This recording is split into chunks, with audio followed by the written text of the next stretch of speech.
వినిపిస్తుందండి. జై బాబా. అవతార్ మెహర్ బాబా की जय. जय बाबा అండి రజనీ మేడం గారు.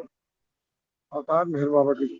నమో మెహరు బాబా అవతార్ నమో దేవ దేవా ప్రభు నమో మెహరు బాబా అవతార్ నమో దేవ దేవా అపారది కృపాసాగర సకల చరాచర జగదుద్ధార ప్రభు నమో మెహరు బాబా అవతార్ నమో దేవ దేవా వ్యవహారులిరే శ్రీ మెహరు బాబా మహిని జనించిన మానవ రూప ఇహ పరానంద జీవనమీవ భవభయ భంజన పరమ పావన ప్రభు నమో మెహరు బాబా అవతార్ నమో దేవ దేవా అజ్ఞానాంధక అంతము చేసి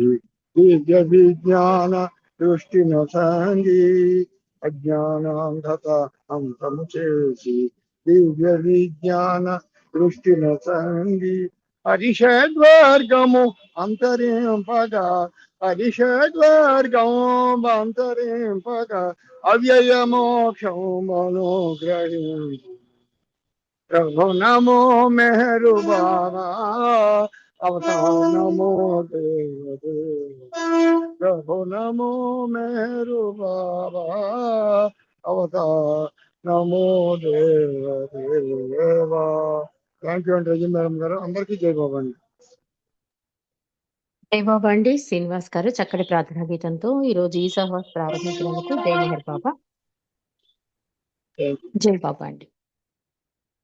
అవతార్ మెహర్ బాబాకి జై. మనం సద్గురు కార్యసరళి అని ఆ గ్రంథంలోని విశేషాలు తెలుసుకుంటున్నామండి నిన్నటి రోజు నుంచి. ఎన్నో అధ్యాయంలో ఉన్నామంటే 13వ అధ్యాయం ప్రేరణ 1955 అని.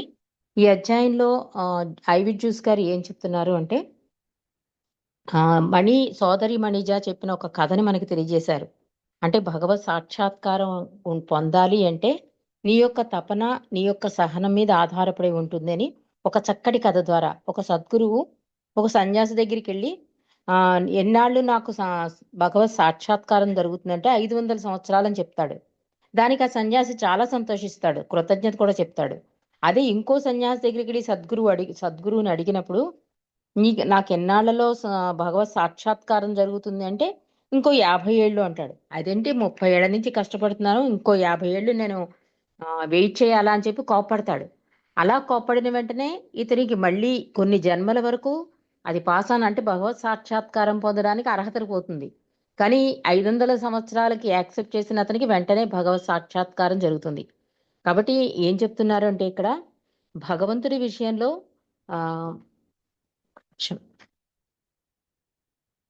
భగవంతుడి ఇంటి ద్వారం సూది బెజ్జం వలె ఉంటుంది. అందులో ప్రవేశించడానికి మనలో ఉన్న బలహీనతలు అంటే కామం, క్రోధం, లోపం, మోహం ఏ ఒక్కటి ఉన్నా కూడా అందులో వెళ్ళడానికి ఆ ప్రవేశ ద్వారంలో వెళ్ళడానికి అర్హత సంపాదించుకోలేవు.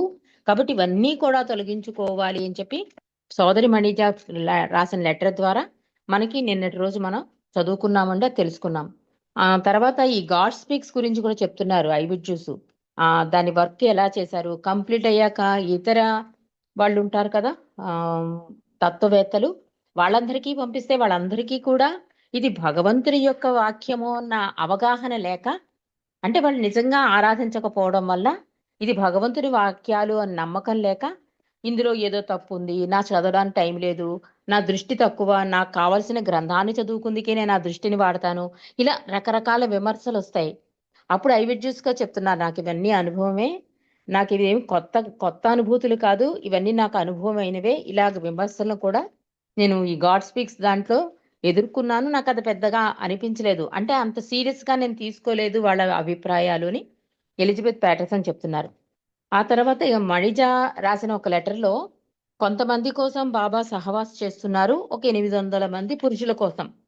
ఎప్పుడంటే 1955 సెప్టెంబర్ 23 రాశారట. నవంబర్ నెలలో కొంతమందిని ఎంపిక చేసి సహవాస్ చేస్తున్నారని.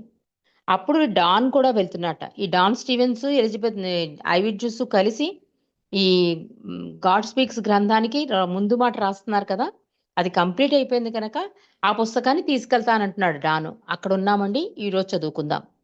మేము యూరోప్ పర్యటన ముగించుకుని వచ్చాక డాన్ స్టీవెన్తో ఇండియాలో సహవాస కార్యక్రమానికి వెళ్ళడానికి సిద్ధమవుతున్నాడు.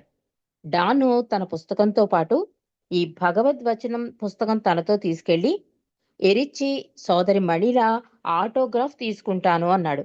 ఎందుకంటే వారిరువురు భగవద్వచన గ్రంథ రచనలో ఎంతో కృషి చేశారు.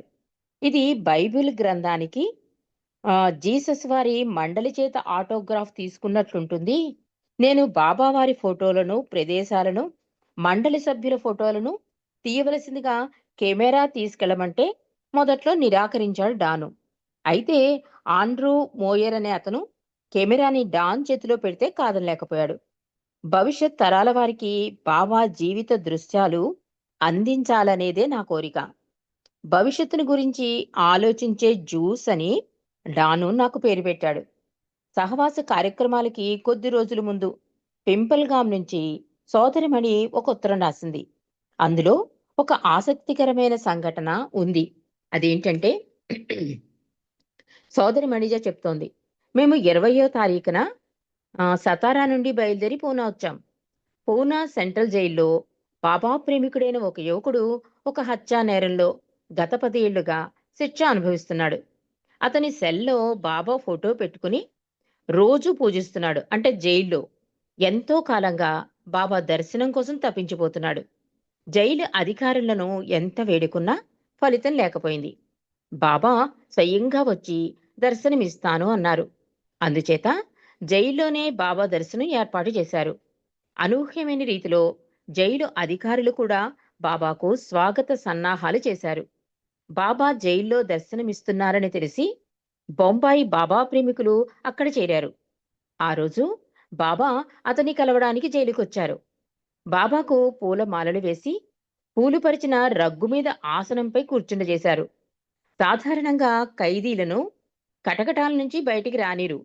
అయితే ఆ యువకుని బాబా పాదాల దగ్గర కూర్చోడానికి అనుమతించారు. అక్కడ ఫోటోలు కూడా తీయనివ్వరు. అలాంటిది ఆ రోజు పోలీసు వారు ఫోటోలు తీసుకోవడానికి అనుమతించారు. జైలు బయట చేరిన వారందరికీ బాబా దర్శనమిచ్చారు. అంటే ఈ ఒక్క కార్యం వలన మిగతా జైల్లో ఉన్న వాళ్ళందరికీ, ఆ జైలు అధికారులకి ఆ భాగ్యం ఉందండి. ఒక్క ఆత్మ వలన ఎన్ని ఆత్మలు చూడండి భగవంతుని దర్శనం పొందాయి. అసలు అసాధ్యమన్న విషయం జరిగింది అక్కడ. అది మనం గమనించాలి. భగవంతుడు అనుకుంటే ఏదైనా సాధ్యం అంటారు చూసారా? ఆ ఒక్క ఆత్మ తపన ఏం చేసింది? మొత్తం సిచ్యుయేషనే మార్చేసింది. జైల్లోంచి వెళ్ళి అక్కడ జైలు ఎవరొచ్చినా కూడా జైలు దగ్గరికెళ్ళి ఖైదీలను కలిసి వాళ్ళకి ఏదైనా ఇచ్చేసి వెళ్ళిపోతారు. కానీ బాబా వస్తున్నారు అంటే అతన్ని బయటికి తీసుకురావడం, బాబా దగ్గరికి కూర్చోపెట్టడం, బాబా అందరికీ దర్శనాలివ్వడం, ఫోటోలు కూడా తీయడం, ఇవన్నీ కూడా రూల్స్‌కి వ్యతిరేకంగా జరిగాయి అంటే ఆయన దైవీ మానవుడు కనుక అది సాధ్యమైంది. బాబా ఏం చేశారంటే అందరికీ దర్శనమిచ్చారట. అలా ఒక అనుకోని సంఘటన, అద్భుత సంఘటన జరిగిందని మణి ద్వారా నాకు తెలిసింది. అది మీకు తెలియపరిచాను అని చెప్తున్నారు జోస్. నవంబర్ సహవాసలో బాబా ఇచ్చిన ఒక సందేశం. ప్రేమ భగవంతుని నుండి మానవునికి లభించే ఒక వరం. విధేయత సద్గురువు నుండి మానవునికి లభించే ఒక కానుక. ప్రేమించేవాడు ప్రీతముని ఇచ్ఛానుసారం నడుచుకోవాలి అనుకుంటాడు. ఆ ప్రీతమునితో ఐక్యత పొందాలనుకుంటాడు ప్రేమికుడు. ప్రీతముని ఇచ్ఛకు అనుగుణంగా ప్రవర్తించడమే విధేయత. ప్రీతముని ఇచ్ఛకు లోబడి నిరాసక్తుడై ఉంటూ ఆయనను సంతోషపెట్టడమే సర్వసమర్పణ అన్నారు నెహర్ బాబా. ఇక్కడ సప్లిమెంటరీలో ఎలిజబెత్ ప్యాటర్సన్ యొక్క అనుభవాన్ని రాశారండి. అది కూడా మనం తెలుసుకుందాం. టైగర్ వ్యాలీ గుహలో నేనొక రాత్రి గడపవచ్చా అని ఎలిజబెత్ ప్యాటర్సన్ బాబాని అడిగితే బాబా అందుకు అంగీకరించారు. 1938 మే నెల ఆయన ఆ గుహలో 12 గంటల పాటు ఏకాంతవాసం చేయమని బాబా ఆదేశించారు. ఆ రోజు బాబా స్త్రీమండలితో వచ్చి నా ఈ ఆధ్యాత్మిక సాహసానికి ప్రారంభం పలికారు. సాయంత్రం సరిగ్గా 6 గంటలకు గుహలో ప్రవేశించాను. అంటే ఈ టైగర్ వ్యాలీ చూసిన వాళ్ళకి తెలుస్తుందండి అక్కడ ఎలా ఉంటుందో వాతావరణం. సాయంత్రం సరిగ్గా 6 గంటలకు గుహలో ప్రవేశించాను.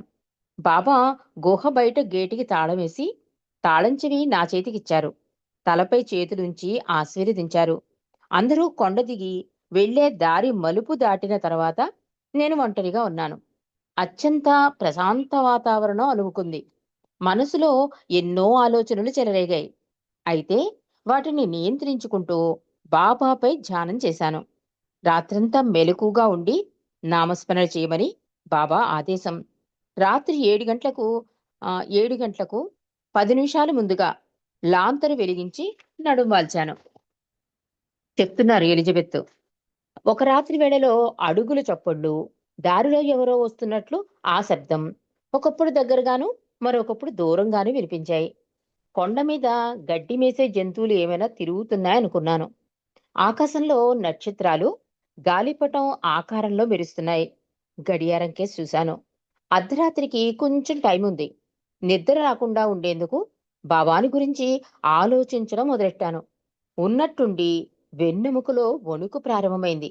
తల నుంచి పాదాల దాకా విద్యుద్ఘాతం శరీరమంతా వ్యాపించింది. నేను కూర్చున్న దుప్పటితో సహా గాలిలో తేలిపోయాను. మాంత్రికుల అద్భుత కంబళి మీద ఊగినట్లుంది. బాబా పేరుని గట్టిగా ఉచ్చరించాను. కొద్ది సమయంలోనే ఆందోళన ఆగిపోయింది. మత్తు వదిలి నా 2 చేతులు మొద్దుబారి కదల్చలేకపోయాను. ఆ స్థితిలో నా అచేతన స్థితి యొక్క ఎరుక పూర్తిగా ఉంది. నా మిత్రులు కొండపైకి వస్తున్నట్లు వాళ్ళ మాటలు నా చెవిని పడ్డాయి.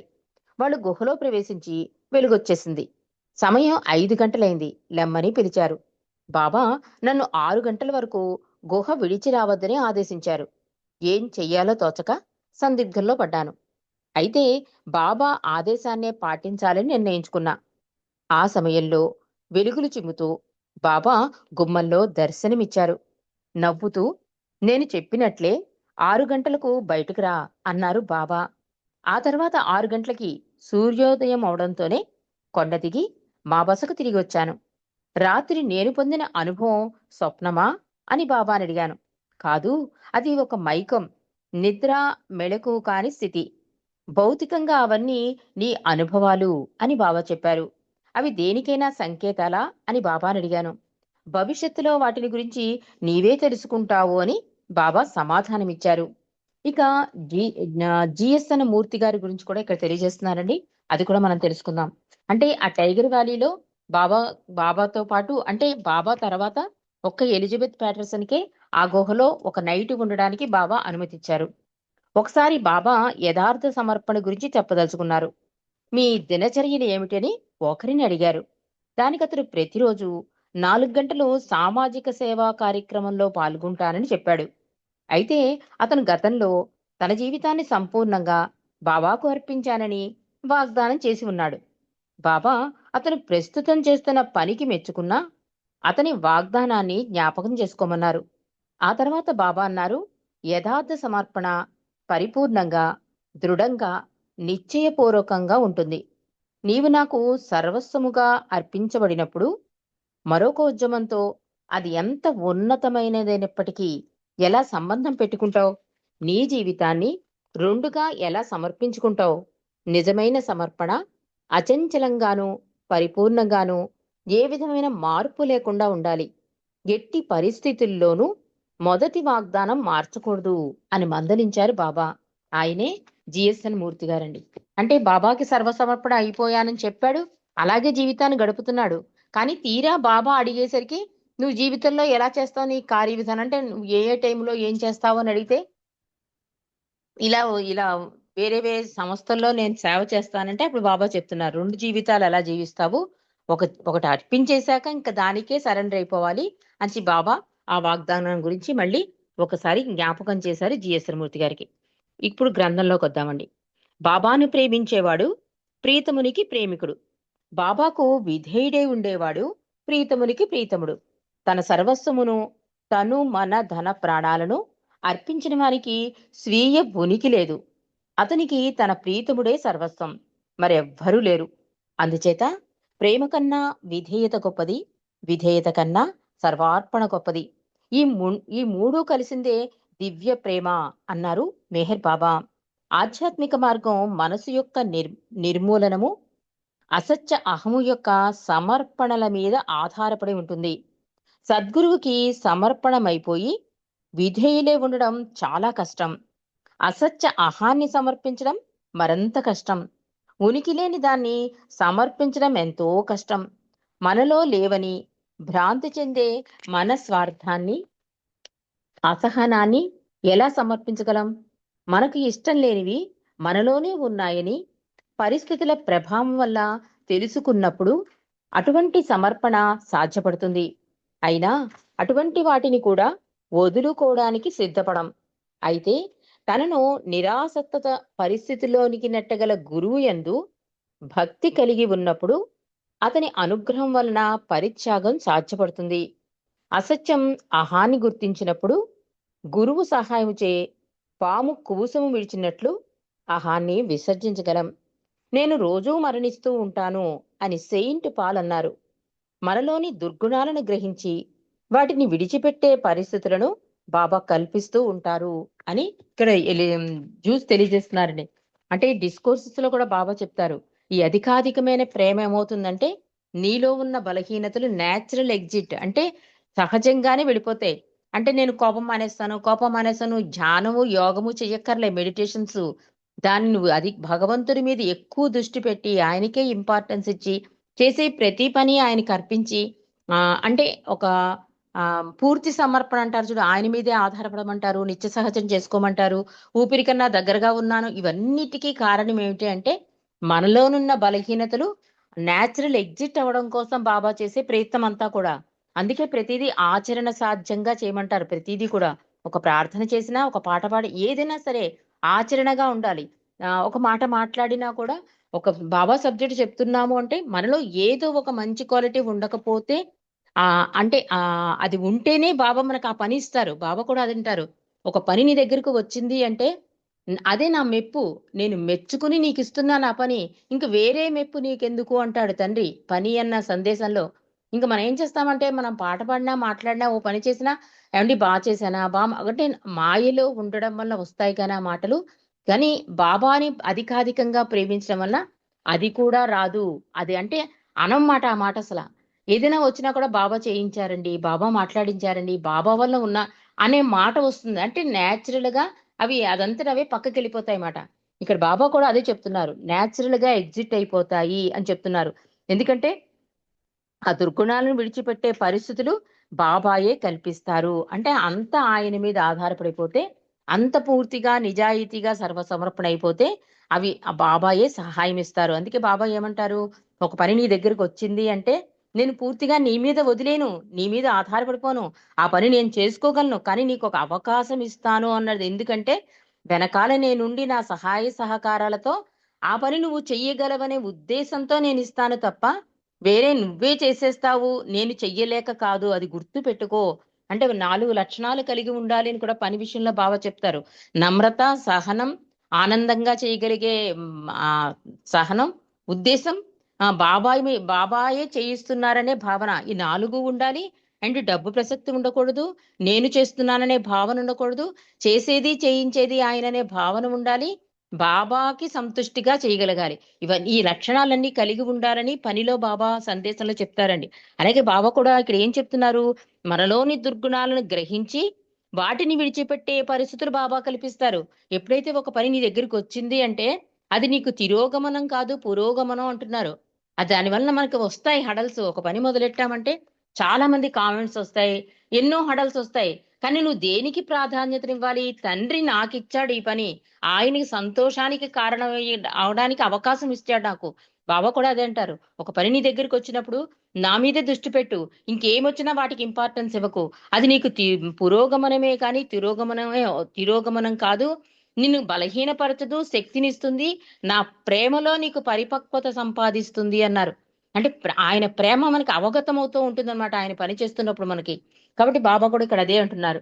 ఆఖరికి నవంబర్ 1955 సహవాస నుండి తిరిగి వచ్చాక డాన్ స్టీవెన్స్ బాబా పాశ్చాత్య ప్రేమికులకు విశేషాలతో కూడిన ఒక ఉత్తరం రాశాడు. నవంబర్ 24, 1955 ఆ ఉత్తరంలోని అంశాలు ఇక్కడ ఐవిడ్ జ్యూస్ గారు మనకు తెలియజేస్తున్నారండి. బాబా తన పాశ్చాత్య ప్రేమికులకు 2 ముఖ్య సందేశాలు పంపించారు. అందులో ఒకటి ఫిబ్రవరి 15, 1956 నుండి 1 సంవత్సర కాలం బాబా పూర్తి ఏకాంతవాసంలో ఉంటారు. ఎలా, ఎక్కడికి, ఎవరితో వెళతారో ఇంకా నిర్ణయించలేదు. ఆయన మీద ఆధారపడి జీవిస్తున్న మండలి వారికి, తదితర ఆశ్రితులకు తగు ఏర్పాట్లు చేయడానికి పాశ్చాత్య ప్రేమికుల నుండి విరాళాలు కోరుతున్నారు.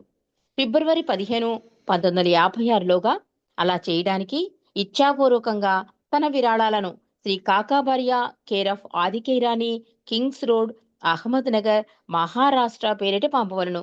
అదేవిధంగా భారతదేశంలోని ప్రేమికులను కూడా అర్థించారు. ఇక్కడ అది వాళ్ళకి నిజంగా అదృష్ట భాగ్యశాలులు అని చెప్పాలండి. అంటే ఆయన చేసుకోలేక కాదు ఆ ఏర్పాట్లు. వాళ్ళకు ఒక అవకాశం ఇస్తున్నాడు తండ్రి. కానీ మనం మామూలుగా సాధారణంగా ఏమనుకుంటాం, ఆయనే చేసేయచ్చు కదా, అంటే ఆ ఫైనాన్స్ ఏదో ఆయనే చేసేయచ్చు కదా అనిపిస్తుంది. అంటే ఒక ఔటర్గా ఒక భగవంతుడి విషయంలో అలా ఆలోచించవచ్చు. కానీ బాబా ప్రేమికులుగా మనకు అవగతం అవుతుంది తండ్రి చెయ్యలేక కాదు వాళ్ళ ఏర్పాట్లు. ఆయన కార్యక్రమంలో పాశ్చాత్యులకు అండ్ భారతదేశంలోని ప్రేమికులకు ఒక అద్భుత అవకాశం. అంటే వీళ్ళ గురించి నువ్వు చూసుకోవాలని ఒక బాధ్యత ఆయన ఇస్తున్నాడు అంటే వాళ్ళు అందులో బాబా మెచ్చుకుని ఇవ్వడం ఒకటి, వాళ్ళు అందుకు సమర్థులని బాబాకి తెలుసు కనుక ఆయన సహాయ సహకారాలు పూర్తిగా ఉంటాయి కనుక వాళ్ళకి అవకాశం ఇస్తున్నాడు ఇక్కడ. అలాగే 2 ఏంటంటే, అమెరికా వాసులు పంపిన ప్రేమిక సందేశానికి సమాధానంగా బాబా అమెరికా ప్రేమికులు తనను మరింత అధికంగా ప్రేమించమని కోరుతున్నారు. ఇదే విధంగా సహవాసులో మరిన్ని సందేశాలను అందరి కోసం బాబా ఇచ్చారు. సహవాసు కార్యక్రమం అయిన తర్వాత ఫిబ్రవరి 15, 1956లోగా బాబా 2 ప్రదేశాలలో కేవలం స్త్రీల కోసం ప్రత్యేకంగా దర్శనం ఇవ్వచ్చు. ప్రస్తుత ప్రణాళిక లేనప్పటికీ బాబా అకస్మాత్తుగా పాశ్చాత్య దేశాలకు కూడా రావచ్చు. ఈ విషయాన్ని గుజరాతీ సహవాసులోనే తెలిపారు. తర్వాత జరిగిన తెలుగు సహవాసులో దీని ప్రస్తావన లేదు. అందుకు అందరూ సంసిద్ధులై ఉండండి. నేను గుజరాతీ, తెలుగు సహవాస కార్యక్రమాలకు హాజరైనప్పటికీ పూర్తి సమాచారాన్ని వ్రాసి ఉంచుకోలేదు. వివరాలన్నీ సేకరించి మీకు తెలియజేయడానికి ప్రయత్నిస్తాను. ఇది డాన్ స్టీవెన్స్ వీళ్ళకి రాశాటండి. ఆ ఉత్తరం మనకి చదివి వినిపిస్తున్నారు జూస్ గారు. ఇక నవంబర్ 3, 1955 గురువారం మధ్యాహ్నం బాబా మెహ్రాజాద్ నుండి వచ్చి గుజరాతీ బృందం వారికి స్వాగతం చెప్పారు. పాత కొత్త ప్రేమికులందరూ బాబాను పుష్పహారాలతో ముంచెత్తారు. బాబా ప్రతి వారిని ఆలింగనం చేసుకున్నారు. బాబా ప్రేమ వెల్లి విరిసింది. కొంతసేపు వారితో ముచ్చటించిన తర్వాత పింపల్గామ్కు వెళ్ళిపోయారు బాబా. నవంబర్ 4 శుక్రవారం బాబా ప్రేమ విధేయతల మీద సందేశమిచ్చారు. తర్వాత ఏడుపెంకు ముక్కలాట ఆడారు. మధ్యాహ్నం సాకూరి నుంచి గోదావరి మాయి, ఆమె కన్యలు వచ్చి బాబాను దర్శించారు. తర్వాత బాబా మెహ్రాబాద్లో ఉండే కార్యకర్తలను, వారి కుటుంబాలను సందర్శించారు. లడ్డిడింపులు చెప్పినట్లు బాబా పాశ్చాత్య ప్రేమికులతో ఎక్కువ కాలం ఎందుకు గడిపారో ఇప్పుడు తెలియవచ్చింది. పాశ్చాత్య దేశస్థులు బాబా యొక్క ఒక్క స్పర్శతోనూ వీక్షణంతోనూ స్పందన పొందుతారు. పాశ్చాత్యులు అలా స్పందించిన దానికి ఎక్కువ సమయం పడుతుంది. అంటే ఆయన యొక్క స్పర్శని అనుభూతి పొందడానికి ఎక్కువ సమయం పడుతుంది కనుక మనకేంటి, మనం వెంటనే మనకి అది నచ్చుతుంది. మన అందుకే చాలా మందిని సాధువుల్ని, మహాపురుషుల్ని చేయడానికి కారణం కూడా మనమేనండి. మనం గమ్ముని చేసేస్తాం. కానీ పాశ్చాత్యులు వాళ్ళు అంత గమ్ముని నమ్మరు. నమ్మారంటే ఇంక వదలరు. అది చెప్తున్నాడు ఇక్కడ. ఎందుకంత టైం స్పెండ్ చేశాడు బాబా మాతో అంటే, వాళ్ళు గమ్మున స్పందించరు. స్పందించారంటే వదలరు. అందుకే అంత టైం తీసుకున్నాడు బాబా అని చెప్తున్నాడు. నవంబర్ 5 శనివారం ఉదయం బాబా ఈ విధంగా వివరణ ఇచ్చారు. పరాత్పర పరబ్రహ్మ స్థితిలో భగవంతునికి తానెవరో తెలుసుకోవాలనే ప్రథమ ప్రేరణ కలిగింది. ఈ తొలి ప్రేరణలోనే ఉపాధి వ్యక్తీకరణకు అవసరమైన ప్రథమ బీజాలు ఏర్పడ్డాయి. తానెవరో తెలుసుకోవాలనే కోరికతో ఆత్మ వివిధ రూపాలను పొందింది. చిట్ట చివరికి మానవ దేహంలో ఆత్మ తనను భగవంతునిగా ఎరుకు పొందుతుంది. ఆ తర్వాత భగవంతుని అనంతతత్వం గురించి బాబా వివరించారు.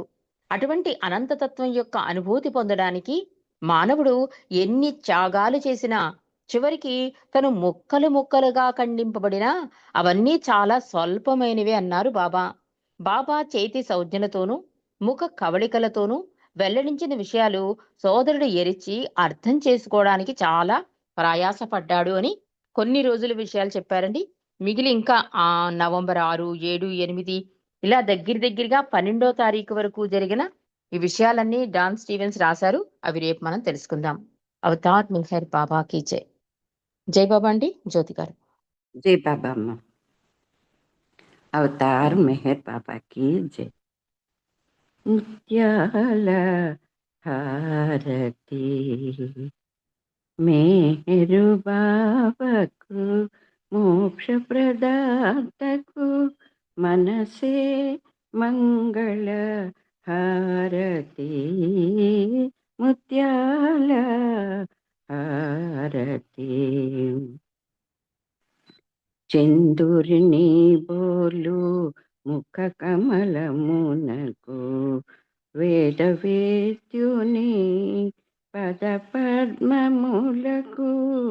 చందురుని బోలు ముఖ కమలమునకు వేదవేద్యుని పద పద్మములకు. మందహాసమున మనసులు దోచిన మందహాసమున మనసులు దోచిన మౌన సుభూషణ మోహనాంగునకు. మౌన సుభూషణ మోహనాంగునకు ముత్యాల హారతి మేరు బాబాకు మోక్ష ప్రదాతకు మనసే మంగళ హారతి ముత్యాల హారతి. కనుదోయిగను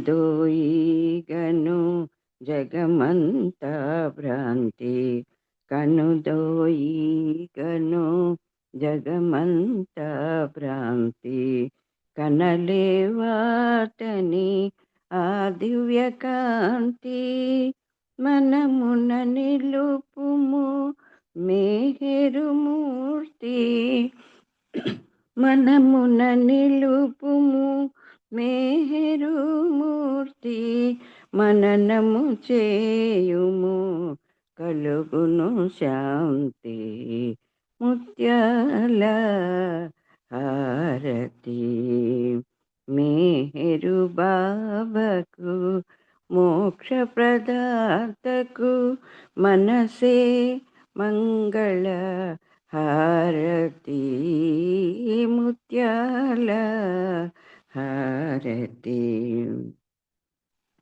మాయా మమతల మరుగున దాగిన మాయా మమతల మరుగున దాగిన మానవాళి మేల్కొల్పగనించి. మానవాళి మేల్కొల్పగనించి మస్తు రక్షణ చేయగనించి. మస్తు రక్షణ చేయగనించి మహిని జనించిన మేహెరు బాబాకు. మహిని జనించిన మేహెరు బాబాకు ముత్యాల హారతి మేహెరు బాబాకు మోక్ష ప్రదాతకు. మేహెరు బాబాకు మోక్ష ప్రదాతకు మనసే మంగళ హారతి ముత్యాల హారతి ముత్యాల హారతి ముత్యాల హారతి. अवतार मेहर बाबा की जय. प्रेतम मेहर प्रभु की जय. परब्रह्म परमात्मा मेहर बाबा की जय. జై బాబా అమ్మారతిని అందరికీ జై బాబా అండి. జై బాబా అండి. అందరికీ జై బాబా. జై బాబా. జై బాబా అండి అందరికీ జై బాబా. అందరికీ జై మెహర్ బాబా. జై బాబా అండి.